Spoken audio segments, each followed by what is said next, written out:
guys, welcome to our podcast Sharing and Caring, yang dimana saya Jose berserta narasumber yang ada.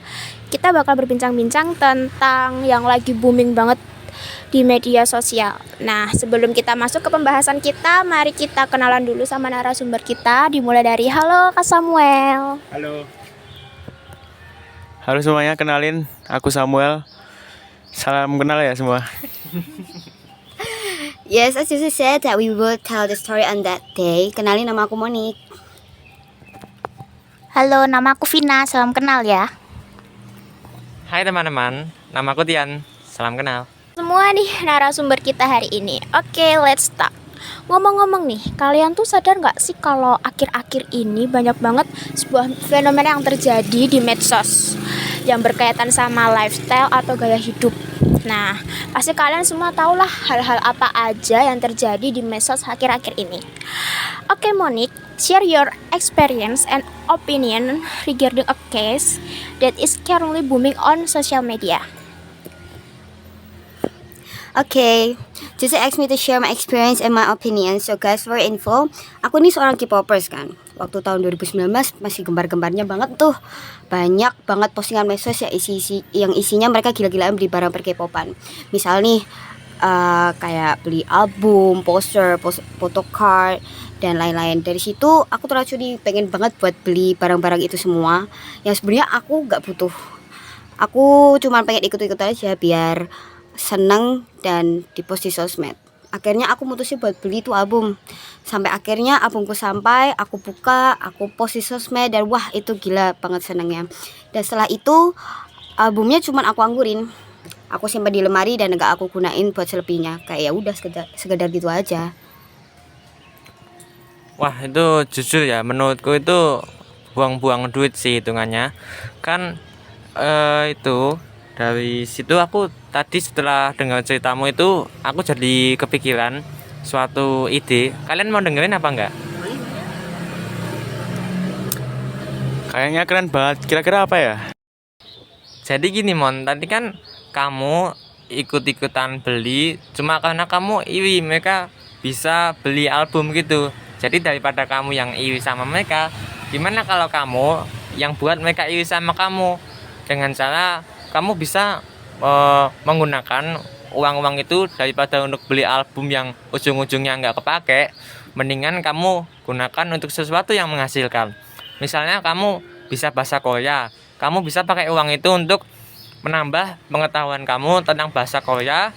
Kemudian uang lainnya digunakan untuk ikut lomba yang mengenai bahasa Korea gitu. Jadi bisa, kalau menang kan bisa membanggakan bangsa kita juga, bangsa Indonesia. Atau enggak, kamu bisa membuat channel YouTube.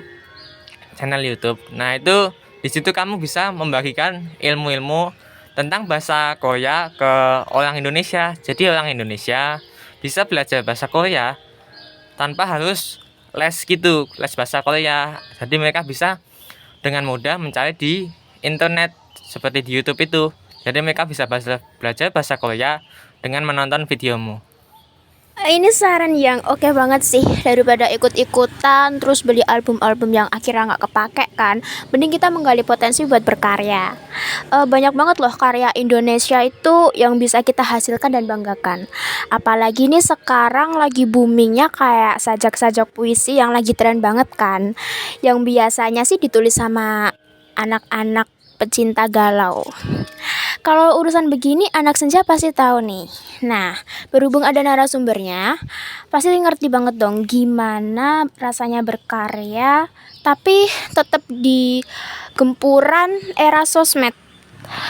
Biar kita bisa beradaptasi, pengguna sosmed pun bisa ngerasa relate banget sama apa yang sedang mereka alamin.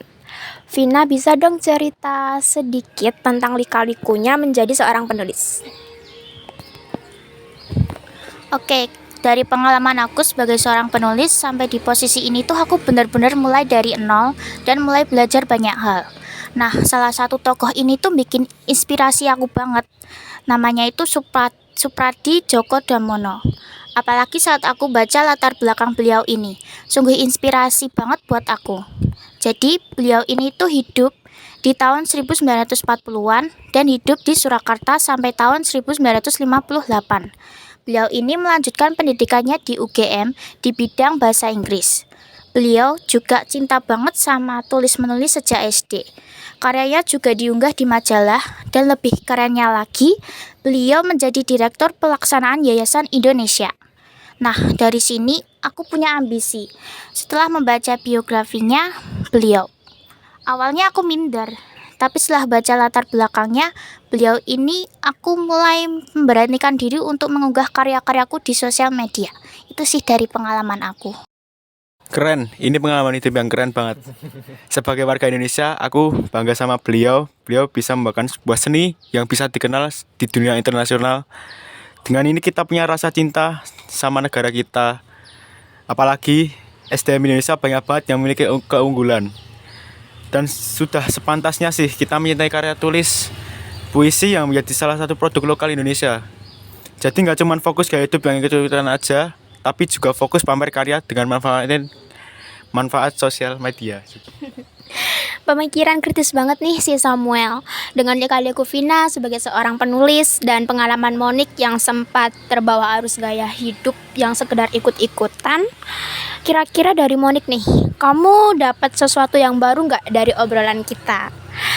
Mengingat podcast kita kan membahas tentang share and care. Dengan sharing ini, kira-kira apa nih care yang kamu dapat? Jujur aja aku jadi merasa tertegur dengan obrolan ini. Aku pribadi aku juga ngerti satu hal. Manusia itu akan bertindak sesuai tempat dan suasana. Saat aku beli album nih, mungkin suasana aku lagi mendukung banget. Aku merasa seneng, aku merasa mau diakui. Bahkan aku sampai menolak realita bahwa aku sebenarnya gak butuh album itu. Sampai dalam diri aku merasa aku beli kayak gini tuh salah. Bahkan saat barang itu datang, walaupun aku seneng, ada rasa gak enak juga. Aku jadi bisa menarik kesimpulan kalau mengingat sesuatu itu lebih baik dipikir-pikir dulu barang itu beneran dibutuhin atau enggak, biar kita enggak terjebak juga dalam pemborosan. Kalau sekiranya kita belum mampu untuk membeli, sebaiknya kita bisa menerima realita dan tidak terlalu memaksakan. Karena tipe manusia yang kayak begini tuh hidupnya akan enjoy banget. Waktu aku beli album, jujur aja aku sedikit memaksa keadaan. Aku bakar mati-matian nabung sama kurang lebih 2 bulan. Aku gak jajan, cuma mau beli album yang sekarang aku anggurin.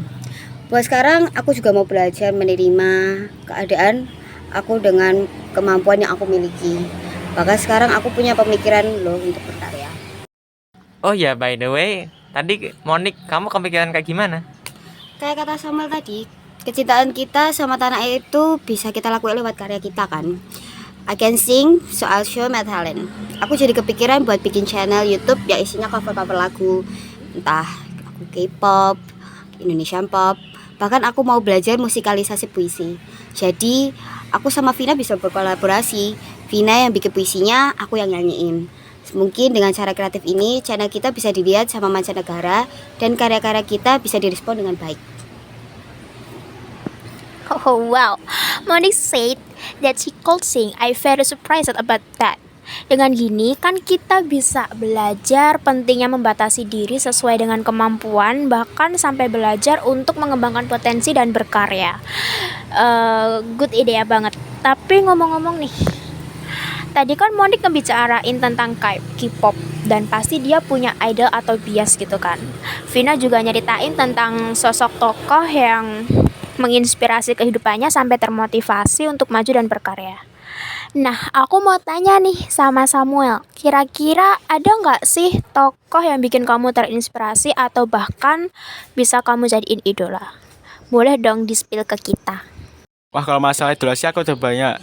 Tapi aku benar-benar punya idola yang bikin aku terinspirasi banget. Idolaku ini jarang orang mau tahu, bahkan mencari tahu. So, my favorite idol is Jesus Christ. Wah, gila banget sih, aku benar-benar terinspirasi banget sama dia. Aku malahan menjadikan Yesus sebagai sahabat. Jadi aku jadi Yesus sebagai sahabat karena dia menganggap kita tuh kayak sahabat sendiri. Perilakunya bisa kita contoh juga buat zaman sekarang ini. Jujur aja, aku tipe orang yang tidak bisa menghargai persahabatan. Itu kenapa aku jadi Yesus, inspirasi aku dalam relasi persahabatan. Hal-hal yang bisa aku contoh dari Yesus itu banyak. dia selalu anggap orang lain itu penting. Dia selalu luangin waktu untuk orang lain, waktu buat sahabatnya, berbela rasa, bahkan membuka diri untuk sahabat-sahabatnya.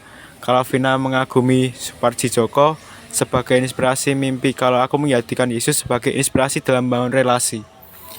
Jadi aku gak cuma mengidolakan manusia, tetapi Tuhan pun aku idolakan, bahkan pedoman hidup. Jadi aku berharap banget remaja zaman sekarang tuh mau mengidolakan Yesus dengan sikapnya yang patut ditiru. Jujur aja ya, tadi setelah mendengar cerita dari Samuel, aku jadi sadar kalau keberadaan orang lain itu sangatlah penting. Contohnya seperti sahabat. Kita tentunya perlu menghargai keberadaan sahabat kita, bahkan juga perlu meluangkan sebagian waktu kita untuk mendengarkan sahabat kita apabila ia ingin bercerita. Nah, dari sahabat ini kita harus belajar juga dari Yesus, karena dari sifatnya Yesus ini dia sangat menghargai keberadaan sahabat-sahabatnya. Jadi dengan kita meneladani sifat dari Yesus, tentunya kita akan bisa menghargai sahabat kita juga, sehingga sahabat kita akan merasa nyaman dengan kita. Bener, aku setuju banget. Gak cuma sahabat doang sih, tapi dalam segi keuangan juga. Contohnya aku yang selalu ingin pamer, bahkan rela gak jajan cuma buat beli album yang akhirnya gak aku apa-apain. Dari pengalaman itu aku jadi pengen menghargai uang dipakai aja kalau emang butuh banget. By the way nih guys, aku jadi keinget sama omongan ayah aku. He said that if you want to be appreciated, then you have to value the slightest thing. Dan hari ini benar-benar momen yang bakal menginspirasi kita. So thank you very much guys buat cerita obrolannya hari ini. Tetap semangat ya buat Vina dalam berkarya, dan buat Monik selamat juga. You did well. Kamu ngelakuin perubahan buat diri kamu sendiri, bahkan Tian juga kasih kamu masukan. Big thank you tuh buat Samuel yang udah mau berbagi bareng-bareng sama kita. Kalian benar-benar keren guys. By the way, sebelum kita mengakhiri podcast ini, bagaimana kalau aku mengapresiasi karya puisi dari Djoko Darmono terlebih dahulu? Oh wow, he told me that he could read poetry. Jadi gak sabar nih lihat Tian baca puisi. Boleh banget, penampilan Tian sekaligus menjadi penutup podcast kita hari ini. Jangan sedih guys, karena kita bakal balik lagi tentunya dengan topik dan bintang tamu yang lebih asik, menarik, dan hot abis. So, see you next time guys. See you guys.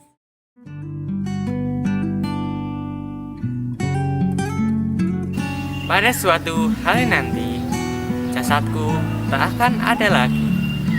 Tapi di dalam bait-bait saja ini, kau tak akan kurelakan sendiri. Pada suatu hari nanti, suaraku tak akan terdengar lagi. Tapi di antara larik-larik saja ini, kau akan tetap kusiasati. Pada suatu hari nanti, impianku pun tak dikenal lagi. Namun di sela-sela huruf saja ini, kau tak akan letih-letihnya ku cari. Oke.